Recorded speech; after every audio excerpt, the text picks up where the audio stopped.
through the overnight and into daybreak tomorrow, mostly because of the slight risk for the excessive rainfall over in our coastal areas. So definitely something to take into account there. We still have that flood watch in place through 6 a.m. Right now, taking a look at our radar, most of the rain chances just pushed out of the area. We've got some offshore that are going to start building in as we head into the evening. Right now, temperatures still in the 70s and the 80s out there. As we go into the evening hours, very high rain chances come back into play late evening around midnight. So you'll hear these as you head off to bed.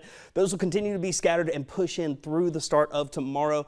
Temperatures in the 70s during that time. But here's a look at what that'll be like. It's not anything severe other than the fact that it's moderate to heavy rainfall and a lot of it coming in over at a short period of time. This is now looking by 4 a.m. and we still have more of those rounds coming in through the first few hours of tomorrow morning. Still, if you're not seeing the rain by tomorrow morning, you'll be in our inland areas, and that's where we're still tracking some patchy fog as well. So lots to take into account for your commute in the morning. Temperature-wise, we'll still be in the mid to lower 70s for most of us, warmer temperatures at the coast where the rain's going to be at.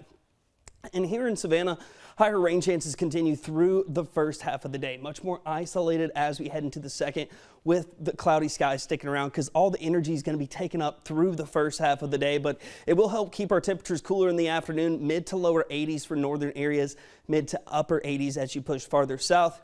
And that'll still put feels like conditions upper 80s to mid 90s depending on where you're at in our northern spots, mid to upper 90s for areas south of the Altamaha. But breaking down what we're going to see throughout the day, higher rain chances in the morning for coastal areas. That pretty much flips as we head into the afternoon. Sea breeze kicks in for these inland spots.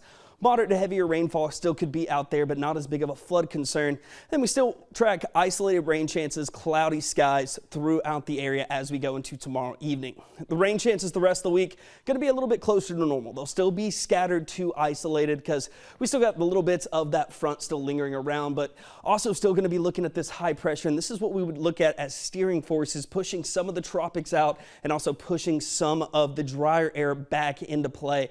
So we'll look for temperatures to warm into the 90s, drier conditions the second half of the week, but that means feels like temperatures going to be on the rise back up to 108 to 106 Thursday into Friday, and we keep those triple degree feels like conditions as we head into next weekend with all of this high pressure lingering around, pretty much cutting us off from any of the cooler air behind those fronts. So still lots of rain chances through tomorrow. You're going to want to have that rain gear with you. Those gradually decrease throughout the week as those temperatures warm up, and that's what puts the feels like conditions back in the triple digits by the weekend. So just make sure you're staying hydrated and staying updated on the latest forecast. You can always find all of those details in the WTOC weather wrap.